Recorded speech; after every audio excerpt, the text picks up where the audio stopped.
శ్రోతలకు నమస్కారం. మన ఛానల్కు స్వాగతం. సహస్ర శిరచ్ఛేద అపూర్వ చింతామణి నవల 24వ భాగం.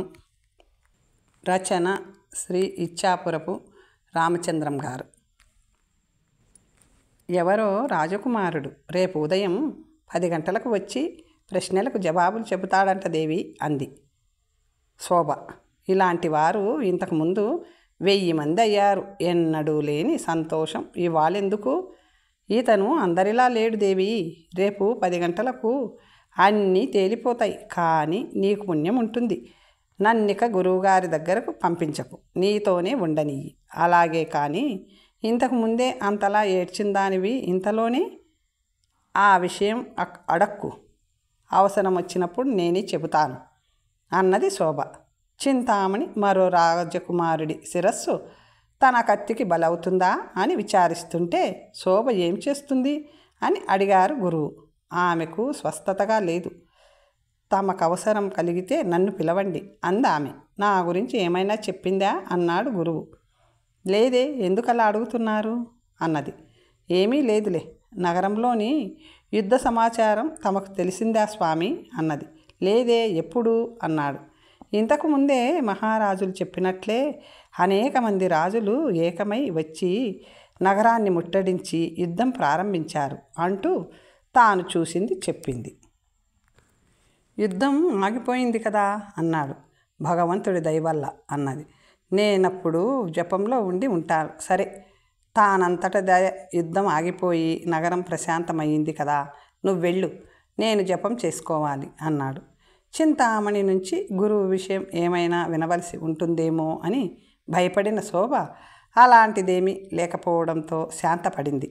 ఆ తుచ్చుడు తన విషయం ఎవరికైనా చెబితే కళ్ళు చిల్లులు పడతాయని శపించబట్టి, కానీ లేకపోతే ఈ విషయం మహారాజుకు చెప్పి వాడి బతుకు బద్దలు చేసేదాన్ని. కానీ నా దేవుడు రానే వచ్చాడు. కొన్ని గంటలు ఓపిక పట్టానో నా నోములు ఫలిస్తాయి అనుకుంది. ఆ రాత్రి ఆమెకు నిద్ర పట్టనివ్వడన్ని ఆలోచనలు.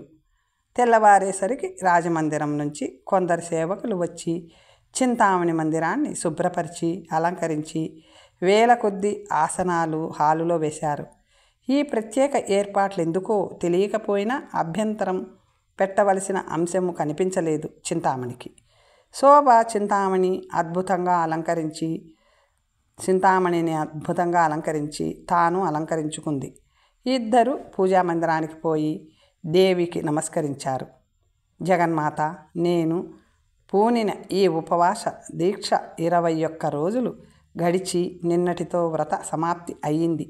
నా వ్రతానికి ఫలంగా చింతామణి ప్రశ్నలకు జవాబు చెప్పగల రాజకుమారుడు వేంచేశాడు. ఇకనైనా ఆమె కన్యచెర వదిలించు మాత అని శోభ ప్రార్థించగా, చింతామణి జనని లోకమాత కేవలం ప్రాణదాతలని గురువులని వారి ఎందుండే కృతజ్ఞతా గౌరవాలతో చేసిన వాగ్దానాన్ని నిలబెట్టుకుందుకే కులదీపమైన 1000 మంది రాజకుమారుల శిరస్సులను ఖండించానే తప్ప నాలో లేశమైన హింసా ప్రవృత్తి లేదని నేను నివేదించను అక్కర్లేకుండా నీకే తెలుసు.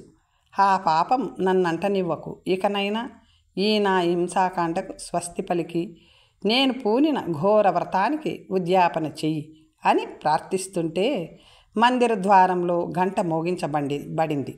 వెంటనే బాలమహర్షి తన మందిరం వదిలి యువతలికి వచ్చాడు. చింతామణి సభామందిరం శోభాయమానంగా అలంకరించబడినందుకు ఆశ్చర్యపోయాడు. చాలా కాలం తరువాత మరో రాజకుమారుడు సాహసించి వచ్చినందుకు చింతామణి అలా ఏర్పాటు చేయించింది అనుకున్నాడు అతను.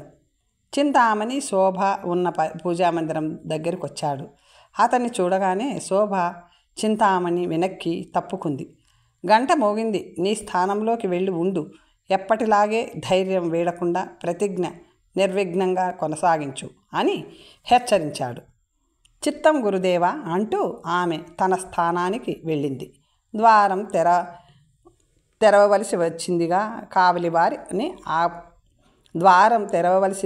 కావలివారిని ఆజ్ఞాపించింది. ముందుగా విజయకుమారుడు, అతని వెనుక 1000 మంది పైగా మహారాజులు, తర్వాత కుండిన నగర ప్రముఖులైన స్త్రీ పురుషులు, వారి వెనక పాలకవర్గం, సైనిక దళాలు. ఆ జన బాహుళ్యాన్ని చూడగానే శోభ కన్ను చెదిరిపోయింది. విజయుడి కళ్ళు ఆమె కళ్ళు క్షణకాలం కలుసుకొని ఏమో మాట్లాడుకున్నాయి. ఎన్నడూ లేనిది రాణి మంజులాదేవి కూడా మహారాజుతో వచ్చింది. ఏం జనం! భూమండలంలోని రాజులందరూ అక్కడికే వచ్చారా అన్నట్లుంది. తన కుమారుడి భవిష్యత్తు ఏం కానుందో అని ఛత్రపాలుడు ఆదుర్దగా ఉన్నాడు. శాంతి భవనంలోని నగారా 10 గంటలు కొట్టింది. విజయ్ కుమారుడు తన కోసం ప్రత్యేకంగా అమర్చబడిన వేదిక మీద నిల్చొని ఉన్నాడు.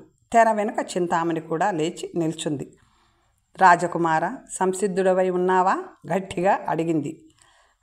సిద్ధంగానే ఉన్నాను, నీదే ఆలస్యం అన్నాడు. నీ పేరు? విజయ్ కుమార్. నీదే రాజ్యం? తండ్రి పేరేమిటి అని అడిగింది. నాది నాగాపుర సామ్రాజ్యం. నా తండ్రి పేరు ఛత్రపాలుడు. నా వ్రత నియమాలన్నీ తెలుసుగా అన్నది. తెలుసును.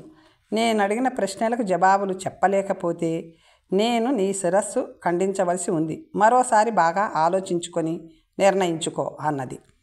ఇప్పుడు ఇంకేం ఆలోచించవలసింది లేదు. కానీ నువ్వు అడిగే ప్రశ్నలు నీకై నువ్వు స్వంతంగా అడుగుతున్నావా, లేక వాటిని నీకెవరైనా చెప్పి నీ చేత అడిగిస్తున్నారా అన్నాడు.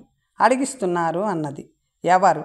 నా గురువు బాలమహర్షి, నా ప్రాణదాత, విద్య నేర్పినవారు అన్నది. మంచిది, వారిప్పుడు ఎక్కడున్నారు అన్నాడు. ఇక్కడేనే అన్నది. నువ్వు అడగబోయే ప్రశ్నలకు జవాబులు నీకు తెలుసునా? తెలియదు అన్నది. మరి నా జవాబులు సరి అయినవో కావో ఎవరు నిర్ణయిస్తారు? మా గురువుగారే నిర్ణయిస్తారు అన్నది. వారి నిర్ణయం మాకందరికీ ఎలా తెలుస్తుంది అన్నాడు. ఏం చెప్పాలో తెలియలేదు చింతామణికి. విజయకుమారుడు, రాజకుమారి, ఇది నా చావు బతుకులకి సంబంధించిన విషయం కనుక ఇక్కడ జరిగేది నాకు తృప్తిగా, ఇక్కడి మహారాజులందరికీ ధర్మసమ్మతంగా ఉండాలి అన్నాడు. అయితే నువ్వు కోరేదేమిటి అన్నది. మీ గురువులు యువతలకొచ్చి ఈ మహారాజులందరి సమక్షంలోనూ కూర్చోవచ్చు. నువ్వు అడిగే ప్రశ్నలకు నేనిచ్చే జవాబులు సరి అయినవో కాదో అతను ముఖాముఖి మాతో చెప్పవచ్చును. ఇందుకు మీ గురువులు అభ్యంతరపడితే దీనిలో ఏదో కుతంత్రం ఉందని అభిప్రాయపడవలసి ఉంటుంది. నీ ప్రశ్నలకు జవాబులు చెప్పవలసిన అవసరం లేకుండానే నువ్వు, నీ గురువులు నాకు ఓడినట్లుగాను నేను గెలిచినట్లుగాను ఎంచబడుతుంది తీక్షణంగా అన్నాడు. రెండవ తెర వెనకున్న బాలమహర్షి చింతామణితో, పరిస్థితి విషమించింది, నేను బయటపడక తప్పదు, ఆ రాజకుమారుడు కోరినట్లు చేయబడుతుందని చెప్పు అన్నాడు మెల్లగా. రాజకుమార, నువ్వు కోరినట్లు చేయడానికి మా గురువులు అంగీకరించారు. వారిప్పుడే వచ్చి అందరితోనూ బహిరంగంగా కూర్చోగలరు అంది చింతామణి అందరికీ వినిపించేలా. బాలమహర్షి యువతలకొచ్చి అందరి సమక్షంలోనూ కూర్చున్నాడు.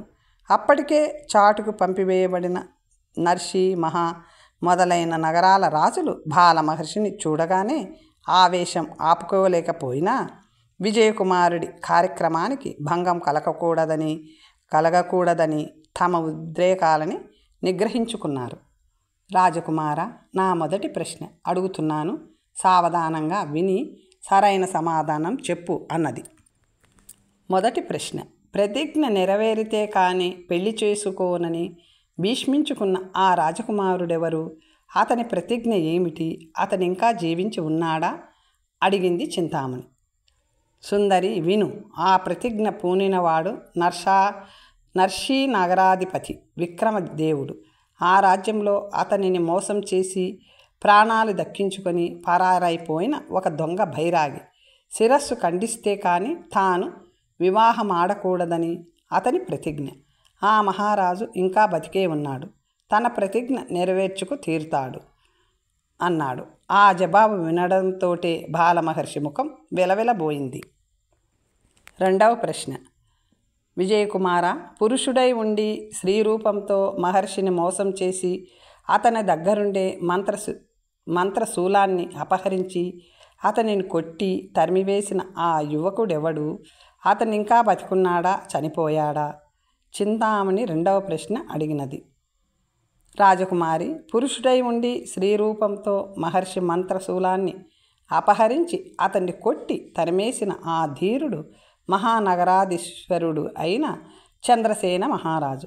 అతను జీవించి సుఖంగా ఉన్నాడు. బాలమహర్షి తిరిగి అతని రాజ్యంలో అడుగు పెట్టడం కల్లా. విజయకుమార, నా 3వ ప్రశ్న విను అన్నది చింతామణి. తపోధన మహారాజు ద్వితీయ పత్ని అయిన రూపసుందరి గతి ఏమైంది? తపోధన మహారాజు ఇంకా బతికున్నాడా అన్నది. ఓ గురుభక్తురాల చింతామణి, ఆ ఇల్లాలు రూపసుందరి కారాగృహంలో ఉప్పులేని గంజి తాగుతూ కఠిన శిక్ష అనుభవిస్తూ ఉంది. ఆమె భర్త తపోధన మహారాజు సింహనగర పరిపాలన చేస్తూ లక్షణంగా బతికున్నాడు. మీ గురువుగారికి ఆమెపై ఆశ వదులుకోవచ్చు. ఓ ప్రతిభాశాలి, నా 4వ ప్రశ్న విను అన్నది చింతామణి. ప్రేమించిన వాని ఎందుండే అనురాగం వల్ల అడవుల్లో తిరుగుతూ స్త్రీ అయి ఉండి పురుషవేషం ధరించి మహర్షిచే కామించబడిన ఆ ఇరువురి కాంతలని అపహరించి మహర్షిని ఖండించబూనిన ఆ ధీరురాలెవరు? ఇప్పుడు ఆమె జీవించి ఉందా, మృతి చెందిందా అన్నది. చింతామణి, ఆ ధీరురాలు వాలనగర ప్రభ్వీ రాణి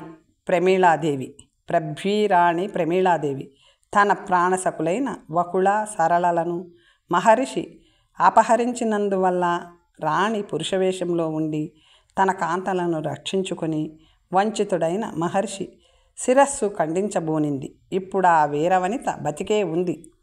వకుళ సరళలు బాలమహర్షి పేరుతో ఉన్న దొంగ బైరాగి శిరస్సును ఖండించడానికి సిద్ధంగా ఉన్నారు అన్నాడు. వీరశిఖామణి, ఇది నా 5వ ప్రశ్న అన్నది చింతామణి. శ్రీరామ పట్టాభిషేకంలో శివతాండవం చేసిన భక్తురాలిని మహర్షి కామించిన కారణం వల్ల ఆ ఇరువురిని కారాగృహంలో బంధించి వ్యభిచార నిర్మూలనకి పాటుపడే దత్తాత్రేయ మహారాజు ఇంకా బతికే ఉన్నాడా?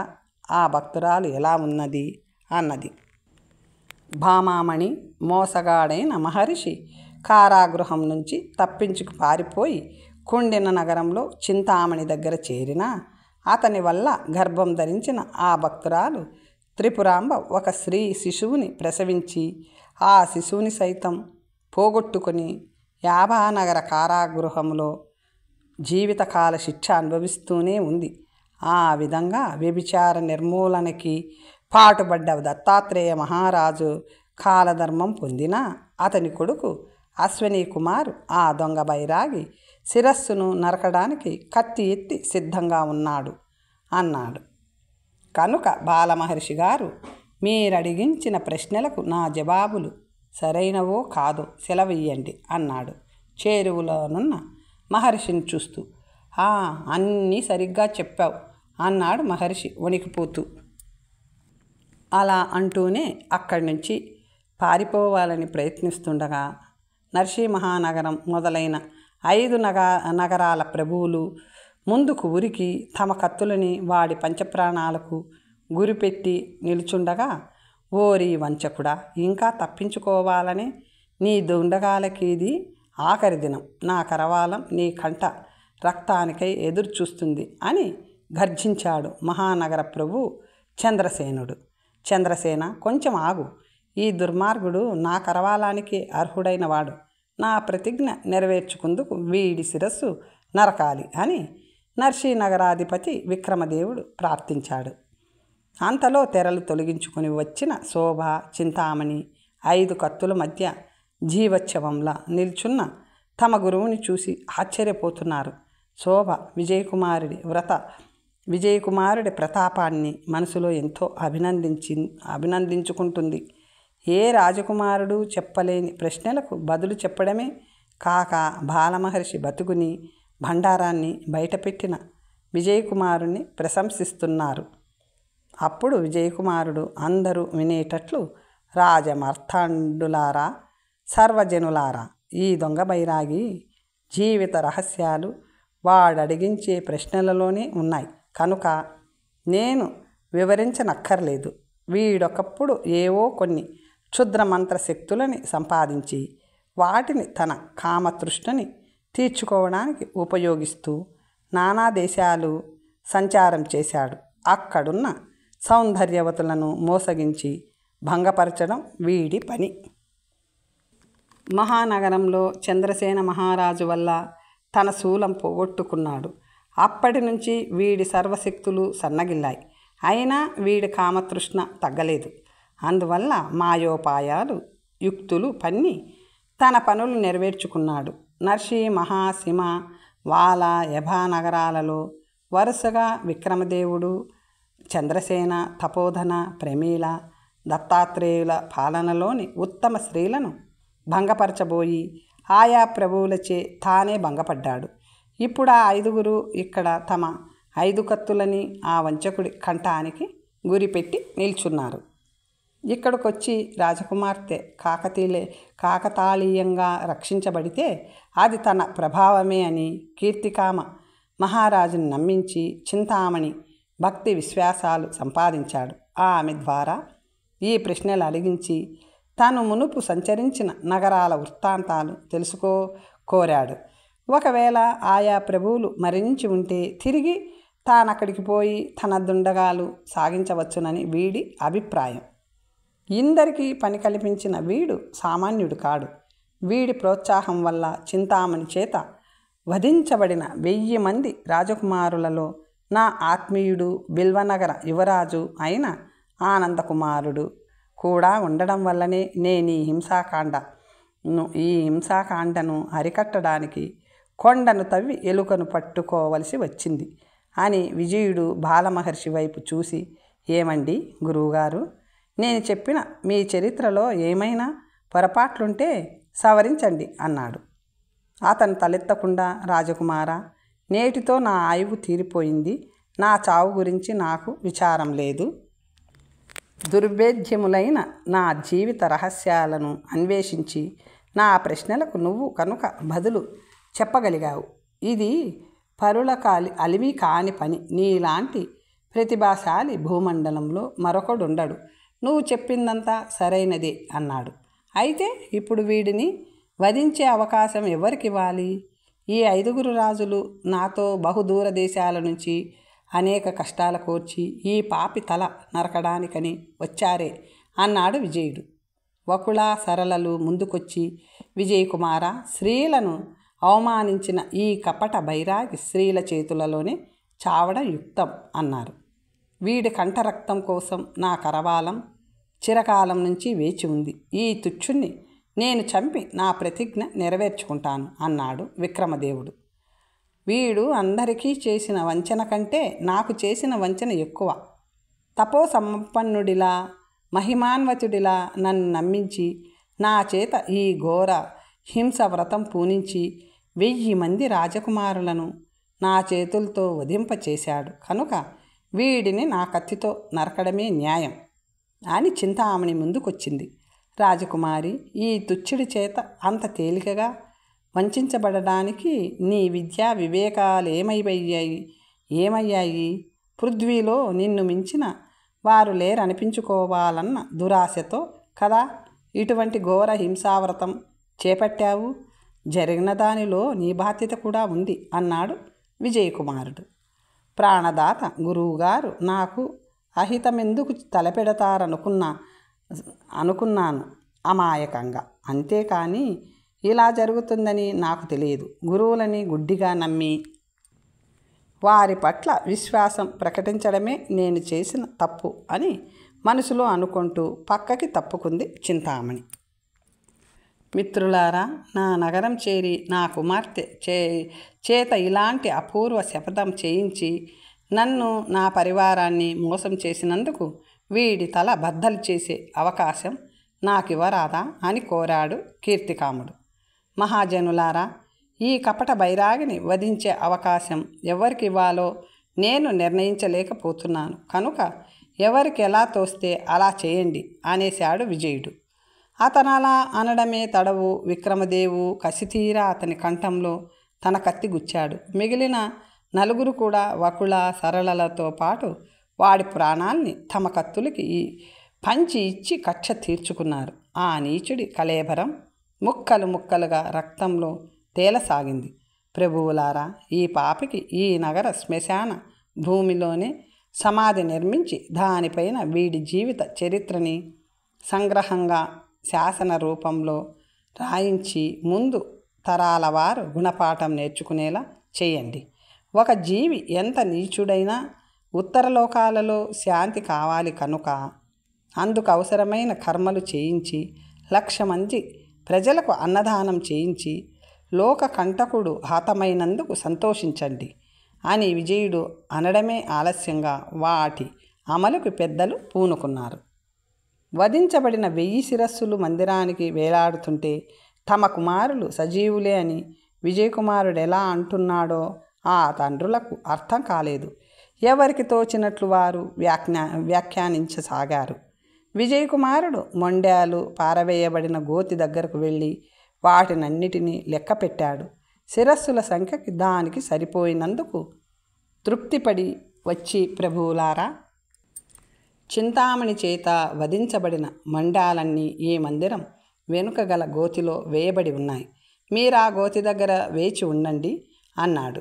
మృతులైన వారి తల్లిదండ్రులే కాకుండా ఇతర ప్రముఖులు కూడా అక్కడికి పోయి చూడసాగారు. విజయకుమారుడు శాంతిభవన ద్వారానికి వేలాడగట్టబడిన శిరస్సులను పదిలంగా తీయించి వాటిని మొండాలన్నీ ఉన్న గోతిలో వేయమని ఆజ్ఞాపించాడు. అప్పుడు శోభాదేవిని పిలిపించమని కీర్తికాముడిని కోరాడు. ఆమె వచ్చి తననెందుకు పిలిచాడా అని విజయుడి వైపు బెదురు చూపులు చూసింది. కోమలి, నువ్వేమీ కంగారు పడక్కర్లేదు. మీ చింతామణి చేత హతులైన ఈ 1000 మంది రాజకుమారులు ఇప్పుడు నీ వల్ల పునర్జీవులు కావాలి. నేనా? నా వల్లనా? మృతులు జీవించడమా అన్నది. అవును, నీ వల్లనే వీరందరూ బ్రతుకుతారు. నా మాటల్లో విశ్వాసం ఉంచి నేను చెప్పినట్లు చెయ్యి. ఫలాలకు బాధ్యుడిని నేనే. నీ శక్తి నీకు తెలియదు. నాలో అంత శక్తి ఉందా అన్నది. ఉంది, పోయి అభ్యంగన స్నానం చేసి శుచిగా రా. ఆమె వెళ్ళి వచ్చేలోగా ఆ గోతిని కప్పగలిగినంత పెద్ద వస్త్రం తెప్పించాడు. శోభ, ఈ వస్త్రాన్ని ఆ గోతి మీద కప్పు. ఆమె కప్పింది. రాజకుమారులు మొండ్యాలతోనూ శిరస్సులతోనూ ఉన్న ఈ గోతికి 3 మారు ప్రదక్షిణం చెయ్యి. నువ్వింతకాలము పూజించిన దేవిని హృదయంలో నిలుపుకొని ధ్యానం చేసి తరువాత, జగన్మాత, నా పూజా ఫలితంగా ఈ రాజకుమారులందరినీ సజీవులుగా చెయ్యి. జై మహాకాళి అని నమస్కారం చెయ్యి. అంతవరకే నువ్వు చేయవలసింది. అప్పుడు నీ శక్తిని నువ్వే కాక ఇక్కడి వారందరూ అర్థం చేసుకుంటారు అని చెప్పిన విజయుడి పాదాలను కళ్ళకద్దుకొని, విజయ, నువ్వే నాకు ఆదిదేవుడివి. నా హృదయంలో ముందు నిలిచింది నువ్వే. ఆ తరువాత దేవి నిలిచింది. నిష్కామినై నీ ఆజ్ఞలు శిరసా వహించడమే నా కర్తవ్యం అంటూ అతను చెప్పిన విధంగా ఆ గోతికి 3 మారు ప్రదక్షిణం చేసి నమస్కరించి తన ఆరాధ్య దేవిని మనసులో నిలుపుకొని, జగన్మాత, నా పూజా ఫలితంగా ఈ రాజకుమారులందరినీ సజీవులుగా చెయ్యి. జై మహాంకాళి అని కళ్ళు మూసుకొని చేతులు జోడించింది శోభ. ఆమె ఇంకా కళ్ళు తెరవలేదు. జోడించిన చేతులు వీడనే లేదు. అందరికీ ఆశ్చర్యం గొలుపుతూ ఎవరి మొండానికి వారి శిరస్సులు అతుక్కుపోవడం, ఒక్కొక్క రాజకుమారుడు చెక్కు చెదరక నిద్ర మేల్కొన్నట్లు ఇల్లు వదిలినప్పుడు ధరించిన వస్త్రాలు అలంకారాలతో గోతిలో నుంచి లేచి రావడము, వారి తల్లిదండ్రులు ఆశ్చర్య ఆనందాలతో వారిని కౌగిలించుకున్నారు. శోభ కళ్ళు తెరిచేటప్పటికి అంతా మహామాయగా కనిపించింది. తాను చూస్తుండగా చింతామణి చేత ఖండించబడిన రాజకుమారులందరూ వారి వారి తండ్రుల కౌగిళ్లలో తన్మయానందం అనుభవిస్తుంటే కన్నుల పండుగగా తిలకించింది శోభ. చనిపోయిన 1000 మందిని మళ్ళీ బతికించగల మహత్తర శక్తి శోభాదేవిలోనే ఉందో విజయకుమారుడిలోనే ఉందో ఎవరికీ అర్థం కాలేదు. చచ్చి బతికిన వారి కోసం ఆనందించేవారు అందరూ శోభ విజయకుమారులకి మొక్కారు. బిల్వనగరాధిపతి ధర్మపాలుణ్ణి, అతని కొడుకు ఆనందకుమారుని చూసి కీర్తికాముడు అపరిమిత ఆనందంతో కౌగిలించుకున్నాడు. విజయకుమారుడితో తమకి గల పూర్వపు బాంధవ్యం తెలుసుకొని మరింత మురిశారు. ప్రభువులారా, పరిపాలకులారా, మీరిప్పుడే మీ నగరానికి పోకూడదు. మీ చేతుల్లో హతమై మీ వల్ల పతనం కావలసిన నేను, నా సామ్రాజ్యం విజయకుమారుడి వల్ల పునరుద్ధరించబడ్డాయి. నిర్ణయానుసారం అతనికి నా కుమార్తెనిచ్చి వివాహం చేయవలసి ఉంది. ఆ శుభకార్యం జరిగించి మరీ వెళ్ళండి అని కీర్తికాముడు ప్రార్థించాడు. శోభాదేవి ముఖం వెలవెలబోయింది. తన విజయుడు తనకి దక్కడు కాబోలని భయపడుతూ విజయుడి ముఖంలోకి చూసింది. ఇంతలో ధర్మపాలుడు ముందుకొచ్చి, బావా, చింతామణి ఆనందకుమారు ఇంతకుముందే ప్రేమించుకున్నారు కదా, ఆ ఇద్దరి వివాహం చేయాలని మనం నిశ్చయించుకున్న విషయం మర్చావా అని అడిగాడు. కీర్తికాముడికిప్పుడు సందిగ్ధం ఎదురయ్యింది. వైద్యుడు సారి చెప్పాడు, రోగి పాలే కోరాడన్న సామెతగా అయినందుకు విజయుడు తనలో తానే నవ్వుకొని, చింతామణి ఆనందుల ప్రేమ భగ్నం చెయ్యకండి. ఎవరికి అభ్యంతరం లేకపోతే శోభాదేవి నాకు దేవి కాగలదు అన్నాడు. శోభ గుండెల్లో బరువు తగ్గింది. విజయకుమారుడి ఉదార బుద్ధిని అక్కడి వారందరూ ఎంతో పొగిడారు. శోభ భాగ్యమే భాగ్యం, ఆమె నాకు చింతామణితో సమానురాలు. ఈ సంగతి వింటే మంజులాదేవి ఎంత సంతోషపడుతుందో అనుకుంటూ కీర్తికాముడు తన మందిరానికి బయలుదేరాడు. అతను వెళ్ళేటప్పటికి మంజులాదేవి తన వజ్ర వైఢూర్య మాణిక్య ఆభరణాలన్నీ గుట్టగా పోయించి 2 సమభాగాలు చేస్తుంది. ఏం చేస్తున్నావు అని అడిగిన మహారాజుకి, నా ఆభరణాలు 2 భాగాలు చేస్తున్నాను. ఒకటి శోభకి, రెండవది చింతామణికి. ఆ కన్యలకి నీ ఆభరణాలే పంచివ్వాలా? వాళ్ళ భర్తలు సామ్రాజ్యాధిపతులే. ఏమో, అదంతా నాకు తెలియదు. నా పిల్లలు ముందు నా ఆభరణాలు పెట్టుకోవాలి. శోభ, చింతామణి ఇద్దరు చెరో రాసి తీసుకొని పెట్టుకోండి అన్నది. ఇంతకీ కన్యలిద్దరికీ వరులెవరో తెలుసా?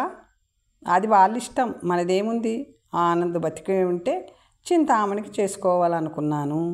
నీ తెలివి మరీ బాగుంది. ఇదిగో నీ అన్న కొడుకు ఆనందకుమారు ఇక్కడే ఉన్నాడు, చూసుకోలేదా అని కీర్తికాముడు అతనిని ముందుకు తోశాడు. ఏమిటి, ఆనందకుమార్ ఎలా వచ్చాడు? చింతామణిచే వధించబడ్డాడుగా. ఆనందు, నువ్వేనా? ఎలా బతికావు నాయనా అంటూ ఆమె అతన్ని దగ్గరకు తీసుకుంది. నేనే కాదు, చింతామణి చేత హతులైన వారందరినీ శోభాదేవి బతికించింది అన్నాడు. శోభ, దానికంత శక్తి ఎలా వచ్చింది? ఇన్నాళ్ళు ఆ భైరాగితో ఉండి మంత్రాలు అవి నేర్చుకుంది కాబోలు. శోభ, మంచి పని చేశావు. నా కల నిజమైందన్న సంతోషంలో మతి పనిచేయక ఆనందుని చూడనే లేదు అని విజయకుమారుని చూసింది. నువ్వే కదూ మా చింతామణి ప్రశ్నలకు బదులు చెప్పావు. నువ్వు మా శోభని పెళ్లి చేసుకుంటావా నాయనా అంది. అది మహాబుద్ధిమంతురాలు అంది. మీరెలా చెబితే అలా చేస్తాను. నేను మీకు పరాయవాణ్ణి కాను. ఆనందకుమారు నాకు దాయాదే. అలాగా, నాకు సంతోషం మరీ ఎక్కువైపోతుంది అన్నది మంజులాదేవి. మతి మరింత పోకుండా చూసుకో. ఇంతకీ మీ అన్నని చూసుకున్నావా? ముందే చూశాను. మా వదిన పాంచాలమ్మ వచ్చిందా అన్నది. ఆవిడని మన వాళ్ళందరినీ తీసుకురావడానికి కొందరు బిల్వనగరం వెళ్ళారు. విజయకుమారుడి తల్లిదండ్రులు ఛత్రపాల రమాదేవిలను ఆత్మీయులని తీసుకురావడానికి కొందరు నాగపురం వెళ్ళారు. బాగుంది. వాళ్ళు వచ్చేసరికి ముహూర్తాలు నిర్ణయించి ప్రయత్నాలన్నీ చేసేయండి. ఈ సంగతి నాకు స్వప్నం వచ్చినప్పుడే చెప్పాను అన్నది మంజులాదేవి. నిజమే దేవి అంటూ తన వాళ్ళందరినీ అక్కడి నుంచి తీసుకువెళ్ళాడు కీర్తికాముడు. చింతామణి, శోభ, మీరిద్దరూ కొంచెంసేపు ఉండండి. శోభ, నీకు పెళ్ళికొడుకు నచ్చాడా? చింతామణి అడగక్కర్లేదులే, ముందు నుంచి మనసులు కలుపుకున్న వాళ్లే అడిగింది మంజులాదేవి. శోభ చాలా గుట్టుకల మనిషమ్మా. విజయకుమారుని ఇంతకుముందే ప్రేమించిందని నా అనుమానం. చెల్లి, నేను ఆ రహస్యం కాపాడకపోతే మనమందరం ఇలా సుఖంగా ఉండకపోదుము. నీ ఊహ నిజమే. నేనతనికేనాడో మనసిచ్చాను అంటూ తాను విజయకుమారుణ్ణి తొలిసారి కలిసింది మొదలు అంతా చెప్పి బాలమహర్షి తనని నిర్బంధించిన విషయము, ఎవరికైనా చెబితే కళ్ళు చిల్లులు పడతాయని శపించిన విషయము చెప్పి వారిని ఆశ్చర్యపరిచింది. మోసగాడైన గురువుని చింతామణి ఎంతో నిందించింది. శోభ వివేకాన్ని, దూరదృష్టిని తల్లి కూతుళ్ళిద్దరూ ప్రశంసించగా, అది నా ప్రజ్ఞ కాదు, నేను కొలిచిన అమ్మవారి దయ, జగన్మాత మీద నిండు విశ్వాసముంచి కొలిస్తే ఏ విధమైన కష్టాలు కలుగవు. నరులను నమ్మిన వారికి చెరుపు ఉండవచ్చును, కానీ దేవతలను కొలిచిన వారికి ధైర్యం ఉండదు అంది శోభాదేవి. నువ్వు లేకపోతే మా దేశం, నగరం, మేము నశించిపోయేవారమే. ఆ గొప్పతనం విజయకుమారుడిది. తాను కంకణం కట్టుకొని దేశ విదేశాలు తిరిగి అష్టకష్టాలు పడి సాధించాడు. కనుకనే మనమందరం ఇలా సుఖంగా ఉన్నాం. అక్క, పెళ్ళవగానే నువ్వు విజయకుమారుడితో వెళ్ళిపోతావు కాబోలు భారంగా అంది చింతామణి. ఆనందకుమార్తో నువ్వు వెళ్ళిపోవా అన్నది శోభ. నేను శోభ దగ్గర కొన్నాళ్ళు, చింతామణి దగ్గర కొన్నాళ్ళు ఉంటూ జీవితం గడుపుతాను అంది మంజులాదేవి, ఇద్దరిని తీసుకొని హృదయానికి హత్తుక్కుంటూ.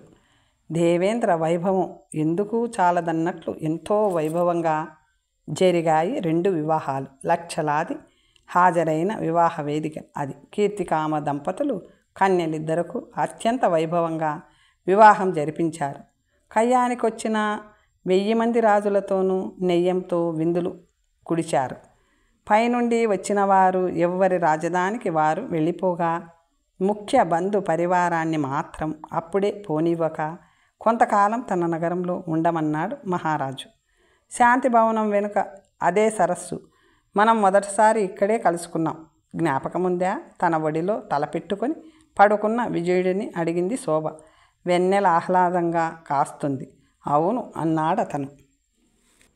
ఆమె అతన్ని ముద్దు పెట్టుకోవాలని ముందుకు వంగగా ఆమె కంఠహారాలతో పాటు ఒక తావీజు కూడా అతని ముఖం మీద పడింది. ఇదేమిటి శోభ, తాయెత్తు కాదా? వశీకరణ యంత్రమా? ఏమో, ఇది నీకెక్కడిది? ఏమో, ఎప్పటినుంచో ఉంది. ఎవరు వేశారో ఎందుకు వేశారో తెలియదు. ఉన్నదాన్ని తీసేయడం ఎందుకని ఊరుకున్నా. దీని గురించి నీకేమీ తెలియదన్నమాట. ఊహు, నిన్నెవరో వర్తకులు తెచ్చి ఈ నగరాధిపతికి అమ్మారని చెప్పావు కదూ? లోపలేముందో తాబీజు విప్పి చూద్దామా? నాకు లేని కుతూహలం నీకెందుకు?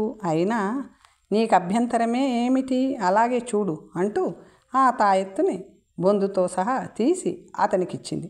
అతను దానిని విప్పగా లోపల ఒక రాగిరేకు దాని మీద రాత కనిపించాయి. వశిష్ఠ సోదరి అయిన త్రిపురాంబకి, భక్త సమాజ నాయకుడైన మహర్షికి ఈ బిడ్డ జన్మించింది. ఈమెను ఎవరైనా నిరభ్యంతరంగా పెంచి పెద్ద చేయవచ్చును. ఇట్లు యాభానగర సార్వభౌముడు దత్తాత్రేయుడు. అది చదివిన విజయుడికి దత్తాత్రేయుని కొడుకు అశ్విని కుమారు చెప్పిన కథ జ్ఞాపకం వచ్చింది. అతను ఆశ్చర్యపోయి, విన్నావు కదా శోభ అని అడిగాడు. నాకేమీ అర్థం కావడం లేదు అన్నది శోభ. అయితే విను. బాలమహర్షి 5వ ప్రశ్న యాభానగరానికి సంబంధించినది. ఆ భక్తురాలికి, ఈ కపట మహర్షికి నువ్వు పుట్టావన్నమాట. ఆ నీచుడు నాకు తండ్రా? నా తల్లి యాభానగరం కారాగృహంలో శిక్ష అనుభవిస్తుందా? అవును, ఆ నగర రాజు స్వయంగా ఆ చరిత్రంతా చెప్పాడు అని అతను ఆ కథనంతటిని శోభకి వివరించాడు.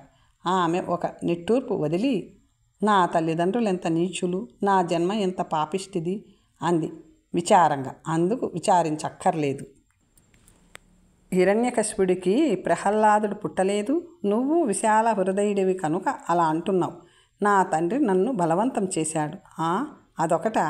శోభ తనను గురువు నిర్బంధించడము, అప్పటి తన నిస్సహాయ స్థితి చెప్పి, భగవత్ ప్రేరణ వల్ల అదే క్షణంలో నువ్వు గంట మోగించావు, అందువల్ల నేను ఆ ప్రమాదం నుంచి బయటపడ్డాను అంటూ వివరించింది.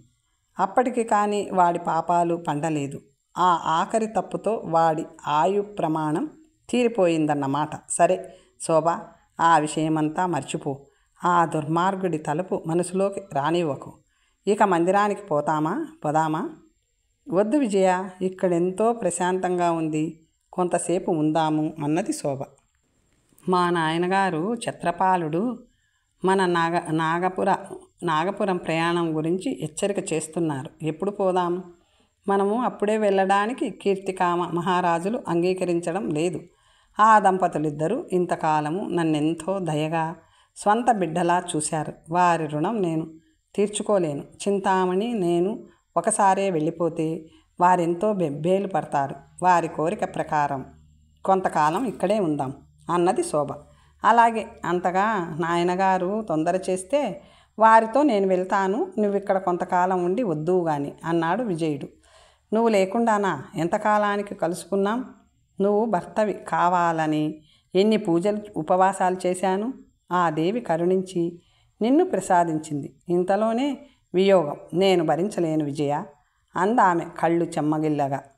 వద్దు శోభ, నా కంఠంలో ప్రాణముండగా నువ్వు కంట తడి పెట్టకూడదు.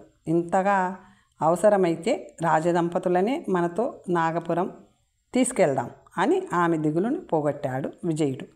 మృతులైన 1000 మంది రాజకుమారులు తిరిగి బతకడం, అందులోనూ నా వల్ల అలా జీవించడం, అదంతా ఎలా సాధ్యమైంది విజయ? 5వ ప్రశ్నకి జవాబు తెలుసుకుందుకు నేను యాభానగరం వెళ్ళాను. ఆ నగర సరిహద్దులోని కాళికాలయంలోకి వెళ్ళి చింతామణిచే హతులైన 1000 మంది రాజకుమారులు గతి ఏమిటి? రాజవంశాలు అలా నశించిపోవలసిందేనా అని దేవి ముందు సత్యాగ్రహం చేశాను అంటూ అక్కడ జరిగింది చెప్పాడు విజయుడు. దేవికి తన మీదున్న కరుణకి చాలా సంతోషించింది శోభ. అంతలో నీళ్లలో ఏదో చప్పుడైంది. నీళ్లు మునుగుతూ తేలుతున్నాయి. మనుషులు మాత్రం కనిపించడం లేదు. ఏమై ఉంటుందా అని వీళ్ళు తర్కించుకుంటుంటే గెలుపు నాది కాదు నాది అంటూ 2 స్త్రీ పురుషులు నగ్నంగా నీళ్లలో నుంచి యువతలికి రాసాగారు. చింతామణి ఆనంద్ కెవ్వు నార్చింది శోభ. శోభ, మీరిక్కడున్నారా దొంగల్లా అంటూ సిగ్గుతో మళ్ళీ నీళ్ళల్లోకి వెళ్ళిపోయింది చింతామణి. కొంచెం తమాషా చేసి గట్టు మీదున్న వాళ్ళ గుడ్డలు నీటిలోని వారికిచ్చింది శోభ. వాళ్ళు నలుగురు ఆ సరస్సులో ఈత పందాలు వేసుకొని ఆడుకున్నారు. తరువాత వెన్నెల్లో తమ మందిరం వైపు వెళ్ళిపోయారు. చందమామ వాళ్ళని ఆశీర్వదించాడు. సహస్ర శిరచ్ఛేద అపూర్వ చింతామణి నవల సమాప్తం. స్వస్తి. శుభం.